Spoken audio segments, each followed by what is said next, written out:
Greetings, I'm Garner Mayor Ronnie Williams. We're beginning a segment. This is the first of many segments to focus on the great people in Garner. With me today is Kay Whaley. Welcome to the show, Kay. Thank you, Ronnie. Uh, Kay, you're known around town in many circles as the unofficial historian for Garner. Why do you think you're given that title, and tell us what we need to know about the history of Garner? Well, I think the reason is because I love old things. I collect the pictures, I collect receipts, I learn about people that have lived here. And of course, people make the town, first of all. And it is just my hometown. And then, too, being a seventh generation Wake Countyan, I have ancestors in Panther Branch, Wendell Zeppelin area, North Raleigh. Buffalo Road is named for my earliest ancestor, and then, of course, Buffalo Road here in Garner was named for my great grandfather. So it's safe to say you know where all the skeletons are buried. I do. We joke about that, of course, but can you give a brief history of Garner? Do you have some things you'd like to tell our audience about the history of Garner? I would love to. Garner was first, of course, farmland, and the people that lived here in this area were Duprees and Waltons and Rands, just to name a few. But the oldest house in the area is the Robert Whitaker house over on Woodland Road. Colonial Drive, off of Woodland Road. And it was built in 1743. And he, of course, was involved in the formation of Wake County. And then Middle Creek Primitive Baptist Church is the oldest church. It started out as the Three Rivers Church, and it was formed in 1756, and that's in Panther Branch. And of course, then the Rands came here in the late 1700s into an area known as Rand's Mill, and they had a mill, they had a tavern, which is where people would come and have overnight lodging and boarding and that sort of thing for their horses, as well as food for themselves. So, old maps, Rand's Mill is the only little area known in this vicinity. And of course, he was killed by a Tory and is buried at the Rand Cemetery on 50 Highway. And that is one of our oldest cemeteries in the area. And then another old house is the Panther Branch. In Panther Branch is the Jewel Middleton house, and it was built in the early 1800s. But then the oldest house in Garner is the Avery Broughton Bryan house in the 1830s, and Miss Lucille Stevens still lives there. And she was born there. Yes, she was. And her grandfather and my great grandfather owned a cotton gin together. And in that cotton gin this is Miss Lucille, and then of course there is the big gin whistle that she had is given to me to keep. But also, before the Broughtons bought the house, which was her grandfather, the Spences lived there. They came from Harnett County, and he owned a store in downtown Garner known as J.A. Spence and Brothers. So he married a Crocker lady, and Addie Crocker, and they stayed here until about the early 1900s, and then they went to Raleigh, and he had businesses there. Then they ended up in California, and that's where he and she died. And one of the most, how you come about knowing things is these people, the ancestors came to visit Garner last year. Now they are coming back this year. They are bringing their sister from Texas, and she's coming this year. So you see what all kind of happenings come about from And people this. always eventually find their way back to Garner. I think Yes, that's exactly exactly what we're right. doing. And then this is a receipt from J.A. Spence in the 1880s, and when they owned the store. But after they lived in the house for a while, they sold it to Joseph Broughton, who was very active in the politics and the area of Garner. And of course, about this time in the middle 1800s is when the railroad came through. And downtown Garner was an area of the James and Keziah Dupree farm. And it was divided up after the railroad was finished in 1856 when she died into about 6 or 7 plots. And each of their children got a plot.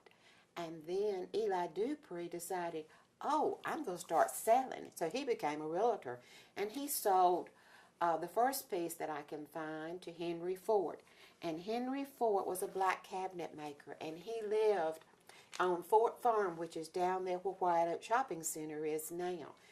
And he was a slave on that plantation. And then after he bought the land and was a famous cabinet maker, and this is his sign for being on his furniture for his items, and I have yet to see an original piece. I'm still looking. But it's usually, this particular emblem is on the bottom right-hand drawer, or if it's a bureau, on the back of it, as I'm told. But anyway, this is his wife, Jenny, and he did not live very long and died not many years after they were married. So Jenny married a Hinton, Richard Hinton, and they never had any children, but she looked after lots and lots of children in the Garner area, and she was loved. And I just found this picture within the last year. I was absolutely thrilled about that. You're known around town also for your involvement in the Daughters of the American Revolution. Do you want to tell us something about that? Well, DAR is an organization that promotes patriotism, historic preservation, and education. And of course, that's 3 very important things to me. And also, you have to have an ancestor that served or gave an item during the Revolutionary War. And being my love for the history of the areas, when I decided I'd see if I could find one, and I did. I have found several. But I joined a chapter, and the closest one was either Raleigh or Smithfield, so I went to Smithfield chapter. And then Lib Ross decided we needed one in Garner, and she lived down in Panther Branch. So we formed the Garner chapter and celebrated our 25th anniversary at the Rand Bryan House in February of 2010, which you attended. Quite a milestone. Okay, today, the new Garner, if you were to try to sell Garner to a group of new people visiting, what would you tell them? How would you promote us? Well, the new Garner, it has more to offer you, which I think is grand. And you have people from all over the world that are living here now. And when I did live in Pittsburgh for a few years, I enjoyed meeting people like that. And I think it's nice for people to have interactions with everyone. But yet I still like the old, if we can keep the old and also have the new. Okay, Garner's always been strong in volunteerism, and we still have a lot of that. And do you think those outside people interested in Garner would be pleased to know that they can come to Garner and volunteer and be a part of what's going on? I think so. It's just people tell me I don't have time to join organizations, and it's so sad because when I was growing up, the organizations is what helped the town and helped the area. So it's just like my father-in-law bought the first fire truck for Garner, and these people are missing out by not belonging to an organization and volunteering for something. And you have been a contributor to those changes and making it as good as it is today. So here again, we're focusing on great people in Garner, and this is the first of a series. And hey, I thank you for being with us this morning, and we just encourage the audience to pay attention to the schedule, and we'll be doing this again, and welcome you to join us as we do this again. Thank you again. Now, we can't claim credit for Scotty McCreery's winning American Idol. We know it was Scotty's talent, it's Scotty's charm that got him the votes. But there's no denying it. There was an off-the-charts, incredible show of support from this community. And we proudly displayed that for the entire country, I would say, for even different parts of the world, as we have learned on Facebook and from phone calls to the chamber. When our public library was threatened with closure, the citizens mobilized, they made their voices heard, and it came through loud and clear. We have Travis Horton with us today, who is the regional manager of the library. Then there was that proposed red route. It threatened to cut our town in half. No, our citizens, the business owners, the town employees, elected officials all worked together to demand action. And with that community spirit, Garner's a pretty special place. And it's that collective energy that I think if we can harness that, it will make our town a better place to live 5 years, 10 years, even 50 years from now. So working together, we can plug in the future that is best for Garner. You know, not a lot of people get 2 hours of airtime live on WRAL and Fox 50, and we streamed it on WRAL.com. So that was a real special day, and I think that from our company's perspective, we definitely saw the impact of how Scotty has definitely, you know, just changed the way people feel about Garner, the way people feel about the Raleigh area. So it was really fun to put that on the map. And I know in talking with Mike McCreary, and since then, he's literally had people who have come up to his door, knocked and said, "Is this where Scotty McCreary lives?" But one of the neat things that I learned is that the Chief Executive Officer, the President of North Carolina Theater, a woman named Lisa Grayley-Berry, is actually spearheading a coalition of all of the performing arts groups inside the Progress Energy Center, which is exactly a 10-minute drive from here. And it's the ballet, the symphony, the opera, the theater.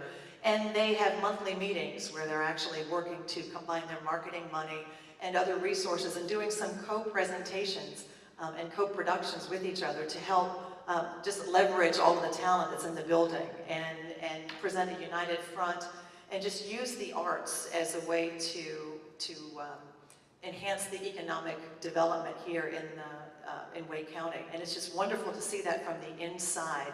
And I know that they're going to be branching out regionally, so Garner will be an important part of that. And there's amazing arts events and groups here in Garner, so you should be very proud.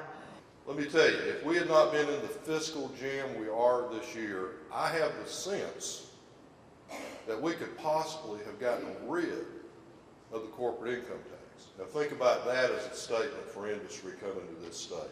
Come here, you have no corporate income tax. But that wasn't the year it was just really too tight of a fiscal year. They did make some changes. They did do some things that have helped on the taxes. They also have set up a study commission to study simplifying and reducing taxes. Insurance, I've told you about workers' comp, real sore point. You're going to see those rates starting to come back down now, I think. And at the same time, folks, I come from a blue-collar family. My mother worked in a manufacturing environment. My father worked in trucking and heavy equipment rigging. I grew up as a blue-collar kid. I don't want to see workers' comp eliminated or damaged, but it needs to be back to where it was and what it was originally intended to be. I'll just close by saying that, again, that, you know, I'll close. I know John may say something about this, but, you know, when I was, my son was playing baseball for years, we would come to Garner. That's another thing that I think of when I think of Garner. I think of good bluegrass, and I think of good baseball, because we got beat most of the time when we came over here, whether it was in American Legion or at the high school. But the idea, you know, people, have you heard that phrase with food, local food? Well, think local about your arts. Think locally, because your riches